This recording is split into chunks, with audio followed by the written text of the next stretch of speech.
할렐루야. 주의 이름을 찬양합니다. 선포된 말씀이 여러분 각 사람에게 꼭 필요한 은혜가 될 줄로 믿습니다. 오늘 말씀의 제목은 충성됨이 빚어낸 운명입니다. 우리 한 2주 전에 첫 번째 시간을 가졌죠. 충성의 대상에 따라서 인생이 바뀐다. 우리가 그 앞부분에서 여러 장수들의 이야기가 나왔잖아요. 다윗과 인척관계에 있고 아마사나 요압이나 다 이종사촌간인데도 출생 성분이 중요한 게 아니라 압살롬을 섬기느냐 다윗을 섬기냐에 따라서 운명이 완전히 달라지잖아요. 우리가 어디 출신이냐 어느 인종이냐 뭐 그런 게 중요한 게 아니고 내가 누구에게 충성하느냐, 우리 예수 그리스도를 믿을 때 우리의 인생이 변화된다는 이야기를 했습니다. 오늘은 충성됨이 빚어낸 운명 중에서 충성하는 우리의 그 태생에 대해서, 운명에 대해서 한번 생각해 보려고 합니다. 운명을 초월한 새로운 존재로 가치가 변할 수 있을까, 이 부분에서 한번 생각해 보려고 합니다. 내가 벗어날 수 없는 출신 성분의 한계도 있고, 또 여러 가지 인간관계 속에서의 또 사회적인 규제나 제재 때문에 벗어날 수 없는 정말 저주받은 것 같은 생활이 있을 수 있습니다. 세상에서 정말 소외된 것 같고 하나님께도 사랑받을 만한 자격이 없는 것 같은 외롭고 불안하고 미래가 보이지 않는 그런 인생일 수 있습니다. 그런데 여러분, 위기가 닥치면 그때 우리의 믿음을 볼 수 있고 우리의 운명이 달라질 수 있는 굉장히 중요한 기회를 얻게 됩니다.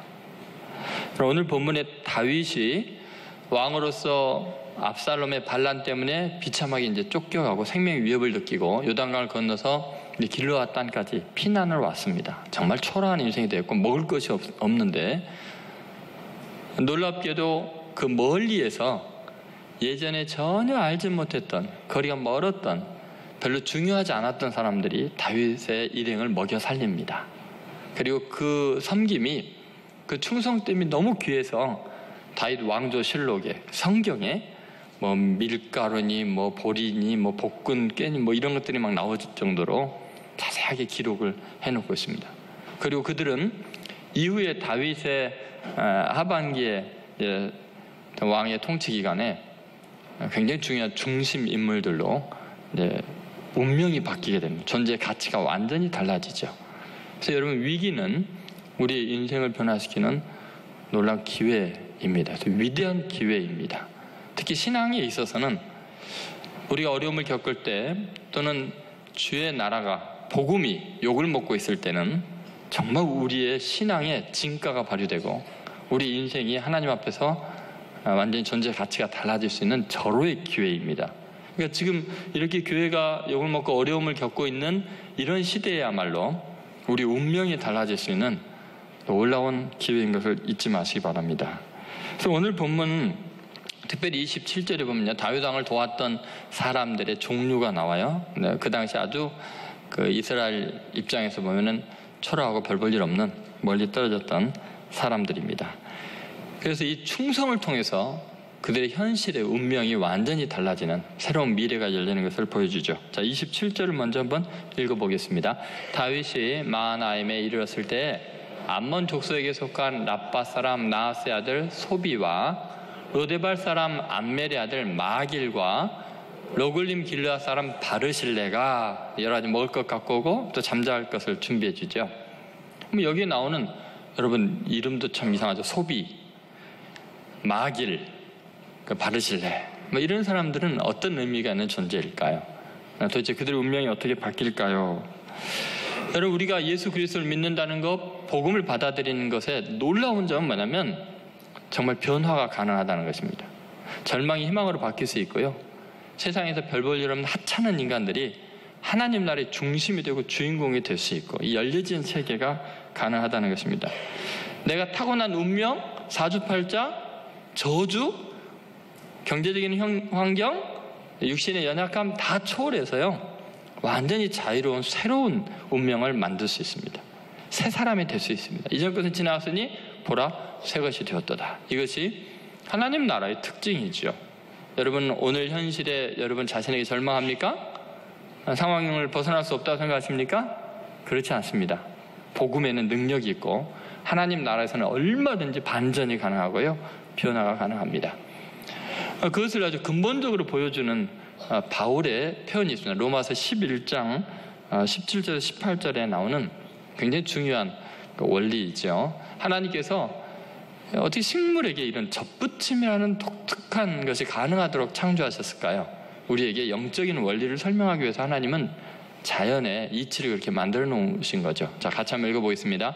또한 가지 얼마가 꺾이었는데 돌감람나무인 내가 그들 중에 접붙임이 되어 참 감람나무 뿌리의 진액을 함께 받는 자가 되었은즉 그 가지들을 향하여 자랑하지 말라. 자랑할지라도 내가 뿌리를 보존하는 것이 아니요 뿌리가 너를 보존하는 것이니라. 여러분, 돌감람나무인 가지가 이제 잘려져서 놀랍게 참 감람나무에 접붙임이 돼서 동일한 뿌리의 진액을 함께 받는 자가 되었다, 이렇게 이야기하죠.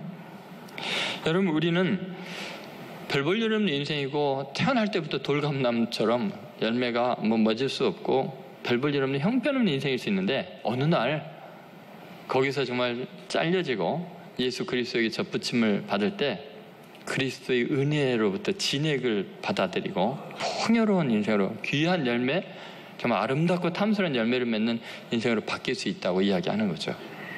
참 신기하죠. 하나님께서 세상을 나무들을 그렇게 만든 게 접붙임이 가능하고 그럴 때 놀라운 열매를 맺는 그런 것들입니다. 하나님의 나라는 여러분 이렇게 접붙임이 가능한 나라인 걸 믿습니까? 아무리 세상에서 버림받고 별 볼 일 없는 출신 성분이어도 하나님 나라에 딱 접붙이면 놀라운 열매를 맺는 위대한 생애가 될 줄로 믿습니다. 그래서 예수 그리스도에게 충성을 다하는 것, 정말 위기의 순간에 우리의 믿음을 발현하는 것이 그렇게 중요합니다. 로마서 11장 23절부터 24절에 보면 우리가 정말 본성의 한계를 느낄 때 얼마나 큰 위로가 되는지 모릅니다. 같이 읽겠습니다. 그들도 믿지 아니하는데 머무르지 아니하면 접붙임을 받으리니 이는 그들을 접붙이실 능력이 하나님께 있습니다. 내가 원 돌감나무에서 찍힘을 받고 본성을 거슬러 좋은 감람나무에 접붙임을 받았으니 원가진 이 사람들이야 얼마나 더 자기 감람나무에 접붙이심을 받으랴 그랬어요. 여러분, 여기 보면은 접붙이실 능력이 하나님에게 있어요. 나는 돌감나무이라 아주 태생 자체가, 본성 자체가 죄악이 가득하고 나오는 것이 저주밖에 없고 절망이지만, 그것을 좋은 감람나무에, 참 감람나무에 접붙일 능력이 하나님에게 있는 거예요. 하나님이 나를 꺾으셔서 좋은 참 감람나무인 예수님에게 딱 접붙이면 내 생에는 예수 그리스도의 향기가 나고 예수 그리스도의 열매가 맺혀지는 놀라운 변화가 가능하다는 것입니다. 그래서 이 본성을 거슬러 좋은 감람나무에 접붙임을 받았다라고 나오잖아요. 이 본성, 우리 속에 있는 죄성, 내 환경적인 절망, 내가 속한 이 사회와 또 국가의 문제들, 이 모든 것에도 불구하고 우리는 모든 걸 초월해서 아름다운 참 열매를 맺게 될 줄로 믿습니다. 이것이 이제 복음으로 그대로 표현할 때 에베소서에 보면은 이 교회론에 대한 건데, 도대체 복음이 우리에게 뭘 가능하게 하나? 바로 이 똑같은 비유가 이제 복음으로 그대로 설명된 것이 에베소서 3장 6절에 나와 있습니다. 자, 같이 읽겠습니다. 이는 이방인들이 복음으로 말미암아 그리스도 예수 안에서 함께 상속자가 되고 함께 지체가 되고 함께 약속에 참여하는 자가 됨이라 그랬죠. 자, 이방인들, 우리가 이방인이었죠. 우리 이스라엘 사람 아니잖아요. 그런데 우리가 복음으로 말미암아 그리스도 예수 안에서 함께 상속자가 되는 거예요. 함께 지체가 되는 거예요. 하나님의 나라의 가족이 되고요, 함께 약속에 참여하는 자가 되는 거예요. 그러니까 복음이 얼마나 놀랍습니까? 여러분, 오늘 이 자리에 와 있을 때 여러분 자신에 대해서 얼마나 실망했던, 미래 희망이 없던, 지금 상황이 문제가 아니라 예수님에게 딱 접붙이는 그 순간 여러분은 함께 하나님의 은혜에 참여하게 되는 놀라운 복을 누리게 될 줄로 믿습니다. 자, 오늘 본문에 이제 27절에 나오는 그 세 종류의 사람들이 다윗 왕조 이후에 아주 중심적인 인물들로 기록이 영원히 남을 사람들로 존재 가치가 바뀌는데 어떤 사람들이 어떻게 바뀐 걸까요? 첫 번째는 위기의 순간에 충성을 통해서 나타나는 것은 진짜 내 사람을 구별하는 예전의 계기가 됩니다. 여러분, 어려운 시기를 거치면서 다윗 왕은 정말 내 사람이 누구인가 이거를 이제 알게 되죠.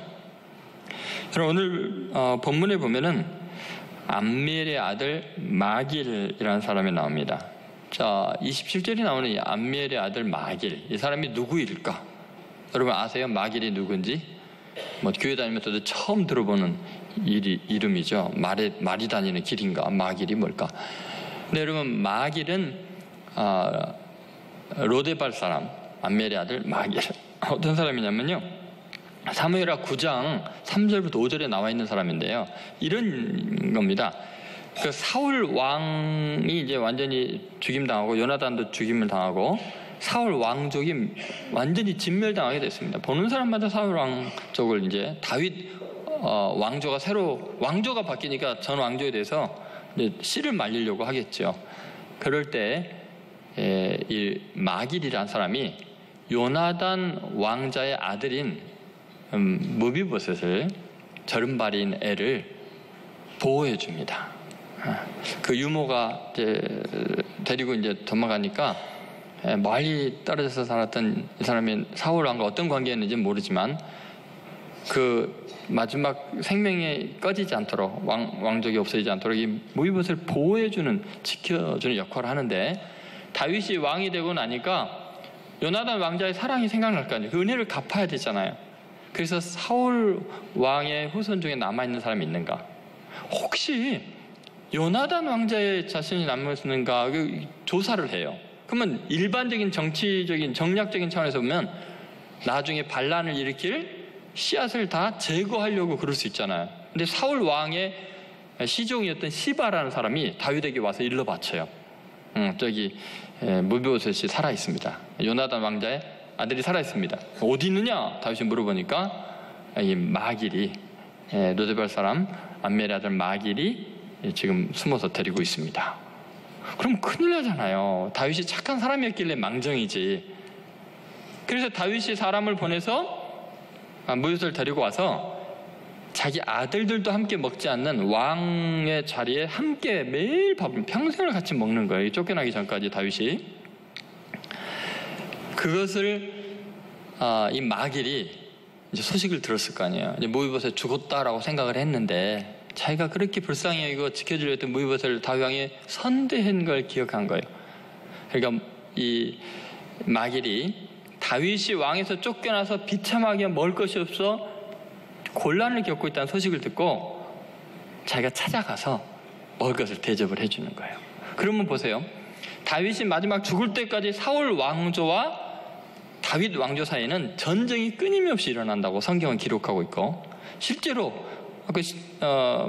시므이를 비롯해서 다윗이 피난 가는데도 막 쫓아가면서 저주할 정도로 사이가 안 좋거든요. 그러면 마길이라는 사람이야말로 철저하게 사울 왕조 사람입니다. 다윗의 입장에서는 자기 목숨을 걸고 사울 왕조 사람을 지킨 마길을 영원히 자기 사람을 생각할 리가 없잖아요. 근데 다윗이 딱 위기가 닥치니까 그렇게 사울 왕조에 충성을 다했던 사람이 자기에게 충성을 보이는 거예요. 진실한 사람이구나. 이 사람이 사심이 없이 사울 왕조를 섬긴 것처럼 내가 진실된 걸 알고 나를 섬기는구나. 위기 때 정말 내 편이라는 걸 알게 된 거예요. 예전에는 적인 줄 알았는데 진짜 내 사람인 줄 알게 되는 거예요. 여러분, 그리스도인들이 예수 그리스도가 고난을 당하고 교회가 세상에 지탄을 받고 나라에 큰 일이나 무슨 사건만 터지면 교회를 그렇게 부각시켜요. 그래서 이제는 참 교인이라는 게 부끄러운 시대가 됐을 때요, 그럴 때 정말 예수 그리스도의 사람인 걸 입증할 수 있는 기회예요.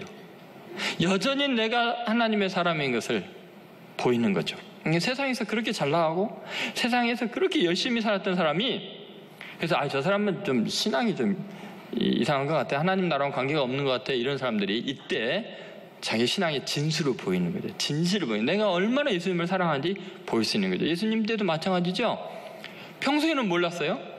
예수님이 십자가에 죽으시니까 제자들 다 버리고 도망갔어요. 주를 위해 충성을 하겠습니다. 매일 예수님 곁에 따라던 사람 다 도망가고, 오히려 예수님의 시신을 찾기 위해서 니고데모 관원인 사람, 아리마대 사람 요셉이 찾아가서 예수의 시신을 달라고 목숨을 걸고 요청하잖아요. 그때서야 크리스천들이 저분들이 예수님의 제자였구나, 세상에서 잘 나가는 사람들인데도 진짜 하나님의 사람이었구나, 충성스러운 사람을 알게 되잖아요. 그러니까 여러분, 위기는 진실한 충성, 내가 얼마나 하나님을 사랑하는 사람인지를 입증하는 절호의 기회가 되는 거죠. 그래서 고난을 당할 때 충성의 기회도 오고 반역의 탐심이 드러나기도 합니다. 자격이 없는 사람이 적격자로 전환되기도 하고요, 정말 자격이 있던 사람이 부적격자로 판명이 나기도 합니다. 멀리 있었던 자가 가장 가까운 사람이 되기도 하고요, 가장 가까운 데 있던 사람이 위기 때문에 가장 나와 멀리 있었구나, 그렇게 판명이 되기도 하죠. 위기는 충성의 기회이면서 동시에 우리의 정체를 폭로하는 굉장히 중요한 시금석이 됩니다. 여러분, 일상이 평온한 상태에서는 다 좋은 사람들로 보이죠. 나라가 딱 두 쪽으로 나고 어려움이 겪으니까요, 지금 다윗과 압살롬으로 딱 나눠지니까 진가들이 드러나게, 정체가 드러나게 되는 겁니다. 여러분은 어떤 사람이십니까? 교회만 건성으로 다니는 줄 알았는데 정말 예수 그리스도를 위해서, 교회를 위해서 모든 걸 희생하고 섬기고 당당히 나와서 내가 크리스찬이라고, 내가 예수님을 사랑한다고 이 시대에 고백할 수 있겠습니까? 그렇게 위기의 순간에 주님 앞에 충성을 보이는 마길과 같은 사람들, 그렇게 하나님의 사람들로 우뚝 서고 이 시대의 큰 도전과 위로가 되는 양측을 다 화해시킬 수 있는 자격이 갖춰진 위대한 그리스도인들이 되시기를 주의 이름으로 소원합니다. 두 번째는, 위기의 시대의 충성은 먼 자가 가까워지고 가까웠던 자가 멀어지는 시기입니다. 한번 따라해보세요. 멀리 있던 자가 가까워지고 가까웠던 자가 멀어진다. 여러분, 위기를 겪게 되면 늘 그렇습니다. 여러분, 하나님 나라의 특징이 뭐냐면 이 역전의 드라마가 펼쳐진다는 거예요. 예수님이 이 땅에 오셨을 때 일어나는 놀라운 현상이 뭐냐면, 정말 사람들이 깜짝 놀라고 충격을 받는 일이 뭐냐면, 가장 하나님과 가까웠다고 생각하는 제사장, 바리새인들, 서기관들, 장로들, 이들이 실상은 하나님에서 가장 먼 사람들이었어요. 그리고 하나님 나라와는 상관이 없을 것 같았던 세리와 창기들과 나병 환자와 가난한 자들과 천한 사람들이 하나님 나라에 가장 가까운 사람이고 하나님 나라의 주인공들인 것을 알게 되죠. 여러분, 예수님의 나라, 믿음의 세계는 역전이 가능한 거예요. 세상이 뒤집어지는 것 같은 어마어마한 역사가 있습니다. 세상 사람들이 죄인이라고 생각하는 사람들은 하나님 앞에 의롭다 하심을 받고 돌아가죠. 스스로 의롭다고 생각하는 사람들은 하나님 앞에 영원한 죄인으로 낙인이 찍히게 됩니다. 그래서 예수님이 가장 많이 하신 말씀이 마태복음 19장 30절, 마가복음 10장 31절에 나온 대로 이 역전의 드라마입니다. 한번 같이 읽어보겠습니다. 그러나 먼저 된 자로서 나중되고 나중된 자로서 먼저 될 자가 많으니라. 많다 그랬죠? 여러분, 늘 세상에서 소외된 것 같고, 교회에 와도 존재감이 없는 것 같고, 직장에서도 나는 늘 왕따를 당하는 것 같고, 그래서 내가 발붙일 곳이 없을 것 같을 때요, 걱정하지 마십시오. 하나님의 나라는 위기를 통해서 그 순서를 뒤집어 놓습니다.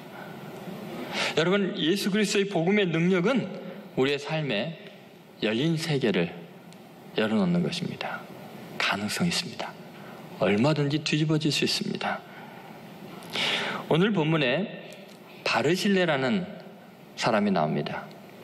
이 사람은 요단강 건너편에 길르앗 땅에 사는 사람이었습니다. 정치와 종교와 문화의 중심지인 예루살렘에서 너무나 멀리 떨어진 소외된 주변인이었습니다. 바르실레라는 사람이 있는지도 몰랐어요. 사람들은 그 사람의 가치를 아무도 생각하지 않았어요. 근데 다윗이 위기를 겪고 절망 가운데 광야를 헤맬 때 아무도 몰랐던 바르실레가 그 필요한 모든 걸 채워주는 거예요. 그는 부자였거든요. 그러나 중앙에 진출하지 못했던 사람이에요. 그때 존재감이 확 부각이 됩니다. 얼마나 다윗을 귀히 여기고 충성했는가를 입증하게 되고, 이제 나중에 우리가 공부를 하게 될 것입니다. 얼마나 그가 인품에 고매하고 멀리 있는 사람이지만 존귀한 자인가. 하나님의 시선에는 그런 사람이 최측근인 거죠. 위대한 사람인 거죠. 여러분, 본문에 나오는 사람들은 한결같이 어쩌면 이스라엘의 중심에서는 예루살렘 사람들이 보기에는 소외된 지역의 사람이었습니다. 그러나 놀랍게도 다윗 왕조를 기록할 때, 왕조 실록을 기록할 때 예루살렘 중심의 이 귀족들이 이 사람들의 이름을 빠뜨리지를 못해요. 더구나요, 조잡할 정도로 그들이 섬긴 것을 자세히 기록해요. 그죠? 뭐 밀과 보리와 볶은 모와 뭐 이렇게 막 여러분 성경을 기록하는데, 왕조 실록을 기록하는데 음식을 제공했더라 그러면 끝나는 거지. 그렇잖아요. 그럼 여러분 왜 이렇게 세세하게 기록할까요? 그 의미를 이제 생각해 보겠습니다만 다음 시간에 잊을 수가 없는 거예요. 그 충성을 어려울 때 도와준 거는 잊을 수가 없는 거예요. 그러니까 여러분 결코 그들을 잊을 수가 없어서 그 이름을 성경에 기록할 수밖에 없을 만큼 중요한 겁니다. 여러분 신앙의 핵심은 그런 겁니다. 여러분 우리는 변두리 사람들, 주변 사람들, 사람들에게서 버림받은 비천한 인생들이요, 하나님 나라의 주인공들로 우뚝우뚝 서는 것을 예수님의 생애 속에서 겪게 되죠. 자, 여러분은 어떠세요? 주위에서, 동네에서 존재감이 있어요? 직장에서 정말 주도적입니까? 아니면 왕따 당하고 있습니까? 있으나마나 변두리 주변인입니까? 예수님은 우리를 완전히 새롭게 하십니다. 우리가 예수님을 믿고 따르기만 하면, 그분에게 충성하면 하나님 나라의 주인공으로 바로 변화됩니다. 예수님 당시에요, 얼마나 비천한 사람들이 많았습니까? 막달라 마리아 같은 경우는 7 귀신이 들렸던 창녀였습니다. 그런데 예수님의 복음의 핵심, 부활의 첫 증인으로 쓰임받잖아요. 정말 별 볼 일 없는 사람이 가장 존귀한 반열에 서게 됩니다. 뭐 예수님의 제자들 중에는 똑똑한 사람이나 있었나요? 잘 나간 사람이 있었나요? 놀랍게 인류 역사에 그들의 이름이 영원히 기념이 되고 사람들이 다 그들의 이름으로 자기 이름을 지을 정도입니다. 예수님은 그렇게 멀리 있던 자들을 다 예수님의 가족으로, 하나님 나라의 주인공들로, 하나님의 자녀로 부르셨습니다. 그렇게 새로운 세계를, 새로운 공동체를 세워나가시죠. 예를 들어서 예수님의 어머니와 동생들이 찾아왔습니다. 그때 예수님께서 어마어마한 이야기를 하시죠. 우리에게는 참 반가운 소리입니다만 예수님의 가족들에게는 충격이었을까요? 새로운 가족을 선언하십니다. 새로운 공동체죠. 마가복음 3장 31절부터 35절 한번 같이 읽어보고 그 장면을 상상해 보시기 바랍니다. 그때 예수의 어머니와 동생들이 와서 밖에 서서 사람을 보내어 예수를 부르니 무리가 예수를 둘러 앉았다가 여짜오되 보소서 당신의 어머니와 동생들과 너희들이 밖에서 찾나이다. 대답하시되 누가 내 어머니이며 동생들이냐 하시고 둘러앉은 자들을 보시며 이르시되 내 어머니와 내 동생들을 보라. 누구든지 하나님의 뜻대로 행하는 자가 내 형제요 자매요 어머니이니라. 여러분 지금 밖에서 어머니와 동생들이 기다리고 있고 다 듣고 있는데 새로운 가족을 선언해버리잖아요. 지금 둘러선 무리들은 비참하고 죄 많은 사람들이고 병든 사람들이고 가난한 자들이잖아요. 세상에서 버림받는 자들인데 누가 내 형제요 자매고 모친이냐? 아버지 뜻대로 행하면 나는 조건 따지지 않는다. 그 형편도 따지지 않겠다. 그의 출신 성분도 가진 것도 배운 것도 중요하지 않다. 그들이 내 형제이고 내 어머니이고 하나님의 자녀들이다. 여러분, 이것이 교회여야 합니다. 교회는 오직 믿음으로 사람을 대하는 거예요. 사회적인 평가, 세속적인 기준으로 사람을 멸시하고 멀리하고 천대하면 안 됩니다. 그래서 여러분, 세상에서 너무나 힘들고 버림받은 외로운 사람들이 교회에 와서요, 하나님 나라의 중심이 돼야죠. 예수님 당시에 분명히 욕먹는 사람들, 버림받은 사람들이 예수님께 보호받았잖아요. 하나님의 자녀들은 권세를 누렸잖아요. 제자들이 되고 사도들이 되고 증인들이 되고 하나님의 일꾼들이 되었지 않습니까? 그럼 이 시대 한국 교회가 예수님처럼 해야죠. 가장 보잘것없는 사람들이 교회 주인공이 돼야죠. 교회 가장 오래된 사람들이 온 지 얼마 안 된 사람들을 주인공처럼 모실 수 있어야죠. 여기 오면 누구도 소외되는 사람이 없어야지요. 여러분, 주님은 그런 새로운 세계를 꿈꾸고 계십니다. 멀리 있던 자가 가까워지는, 바로 실내처럼 중심으로 돌아오게 합니다. 여러분, 인생의 어두운 시기에 여러분과 함께하는 사람이 있습니까? 아무도 알아주지 않는데, 내가 생각해도 내가 죄인이고 이제 나는 끝났다고 생각하는데 나를 끝까지 포기하지 않는 누군가 한 사람이라도 있으면 그 사람 희망이 있어요. 근데 세상이 그런 사람이 어디 있겠어요? 내가 잘 나갈 때 능력 있고 의롭고 가진 것 있을 때는 사람들이 이렇게 따르더니 늙고 병들고 초라하니까 사람들이 나를 멸시하잖아요. 근데 여러분, 그때 끝까지 우리와 함께 하시는 분이 있습니다. 그분 예수님입니다. 예수님은 결코 우리를 버리지 않습니다. 예수님은 우리를 향해서 너무 한결같은 사랑으로 우리를 존귀하게 대하실 거예요. 그러면 여러분, 절대로 낙심하지 마세요. 세상에서 아무리 왕따를 배척을 받아도 여러분은 하나님 나라의 중심으로 바로 들어올 수 있습니다. 예수만 믿으면. 누구든지 그리스도 안에 있으면 새로운 피조물이야. 이전 것은 지나가서니 보라, 새 것이 되었다는 것은 새로운 관계, 새로운 존귀함을 입을 수 있다는 겁니다. 예수님은 나사렛 예수로 태어나신 거예요. 나사렛, 거기에서 무슨 선한 것이 날 수 있겠냐. 천대받는 그 지역 일부로 태어나시고, 그것도 베들레헴에서 태어날 때는 마국간에서 짐승의 우리에서 왕으로 태어날 수 있는 분이, 왕궁에 태어날 수 있는 분이 일부러 멀리 있는 그곳을 자신의 보금자리로 삼으시고 우리와 가까이 하신 겁니다. 여러분, 우리도 복음으로 멀리 있는 사람들을 가까이 해야 합니다. 우리 신천교회가 지금 멀리 신념이든 정치 이념이든 경제적인 문제이든 멀리 있는 사람들이 그리스도의 피로 가까워진 놀라운 역사가 있게 되길 주의 이름으로 소원합니다. 세 번째, 이 위기의 때의 충성은 세상에 이름 없는 자를 가까이 하시는 하나님의 심정이 나오고 있습니다. 그러니까 여러분, 정말 세상에서는 별 볼 일 없는, 그리고 심지어 하나님에게 원수가 돼 쓸모없는, 아무도 주목하지 않는 인물들이 위기 때 충성을 통해서 정말 하나님 앞에 존귀한 자로 하나님께 영원히 기억되는 존재가 됩니다.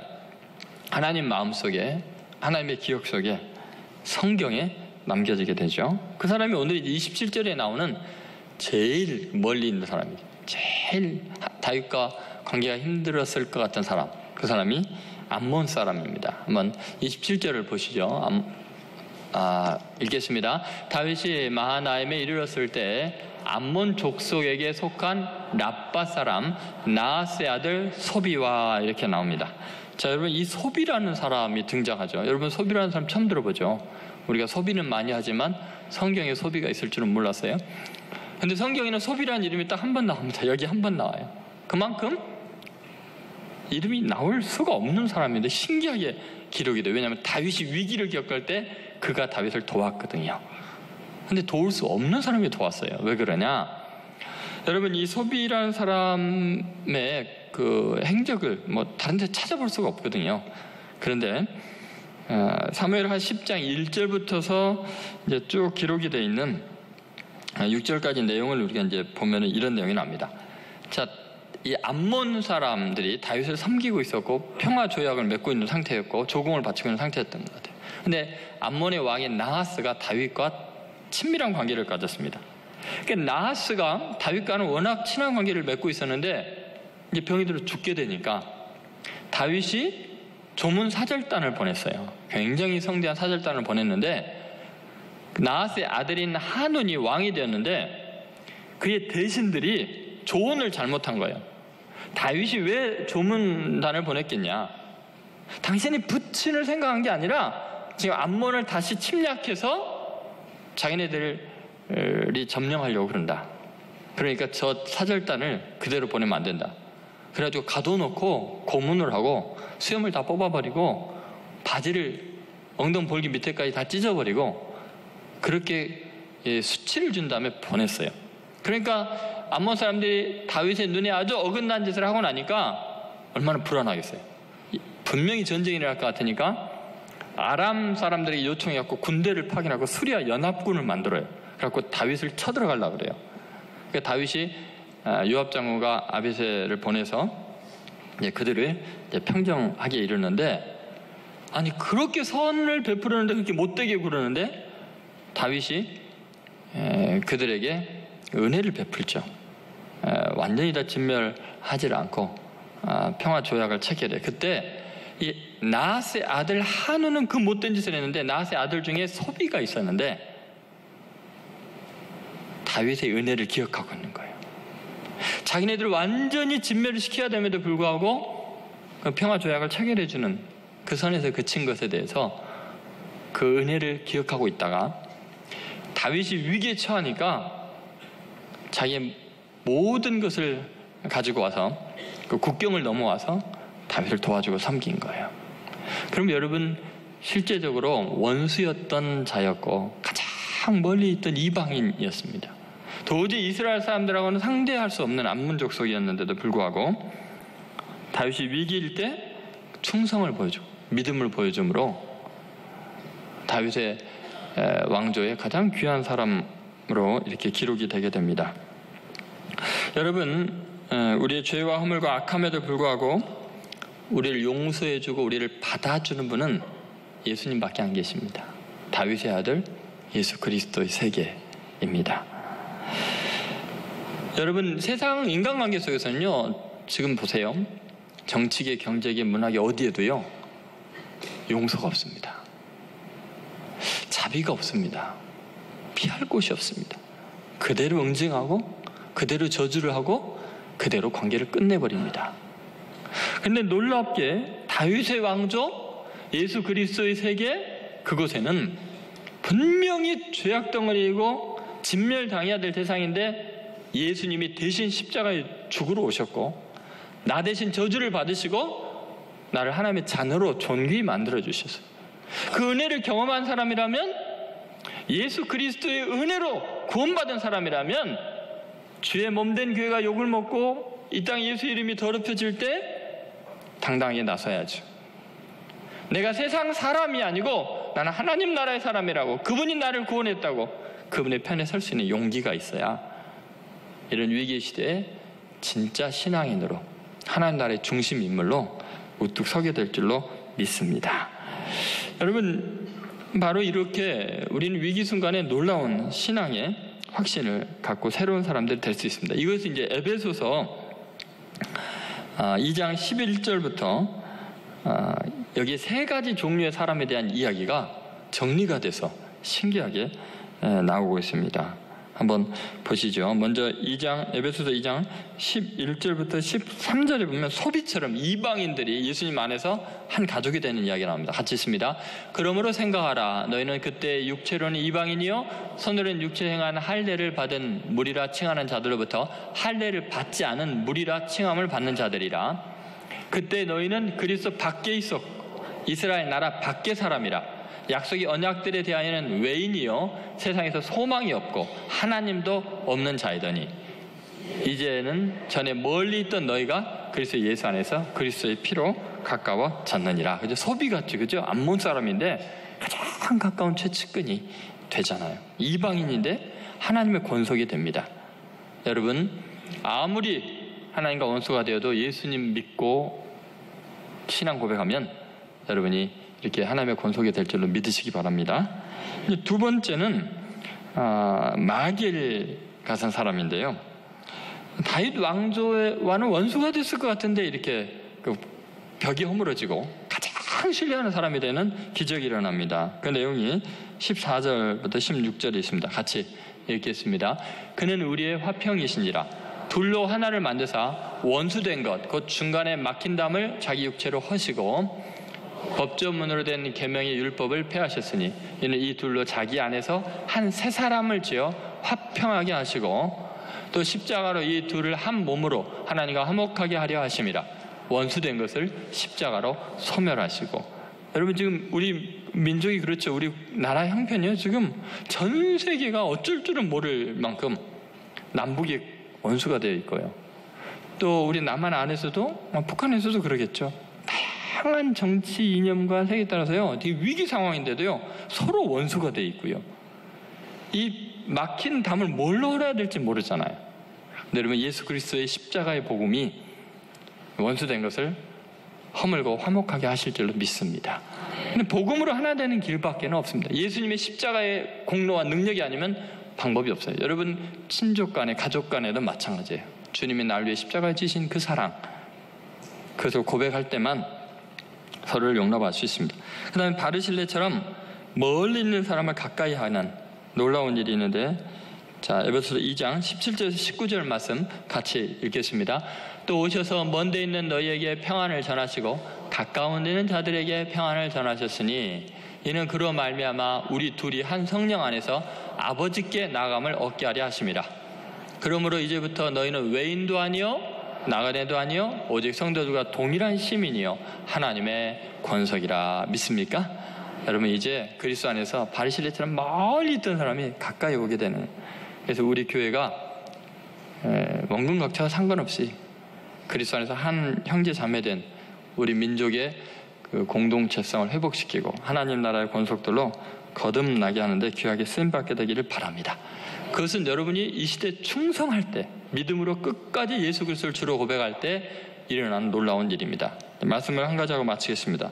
해교 자살 특공대가 레바논에 있는 미 해병대를 급습했습니다. 그런 바람에 미 해병들 200명이 그 자리에서 죽고 수백 명의 사람들이 부상을 당하게 됩니다. 그때 사성 장군인 폴 켈리가 즉시 현장으로 가서 부상당한 사람들을 위로하고 그들을 만나고 그들에게 훈장을 수여합니다. 훈장을 수여하면서 사성 장군인 켈리가 눈에 눈물을 떨깁니다. 손이 덜덜 떨립니다. 너무 비참하게 몸이 망가진 부상병들을 보면서. 근데 한 사람에게 닿아서 훈장을 달려고 하니까 그 사람이 손으로 모포에다가 뭘 자꾸 쓰려고 그러는 거예요. 그래서 간호사가 볼펜을 줬더니 샘펄 P까지 쓰고는 아파갖고 고통 때문에 못 쓰는 거예요.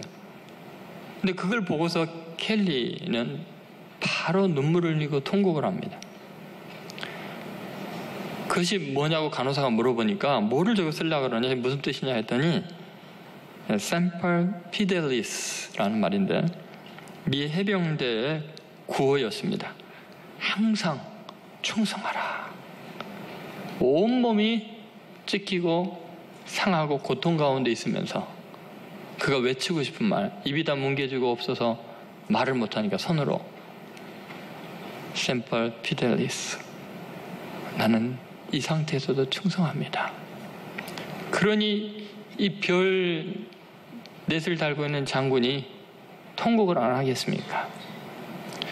여러분 어쩌면 이 시대에 우리의 교회의 모습이 사방에 폭격당하고 상처투성이죠. 그러나 이때 정말 주님을 감격시키는 충성을 보일 때 저로의 기회입니다. 샘펄 피델리스, 항상 주님을 믿습니다. 주님은 여전히 내 왕이십니다. 충성을 고백하고 이 시대를 화목하게 하고 멀리 있는 자들 가까이 하고 하나님의 권속들로 온 세상이 하나가 되는 평화의 나라, 아름다운 세상을 창조하는 데 귀하게 쓰임받는 성도들 되시기를 주의 이름으로 축원드립니다.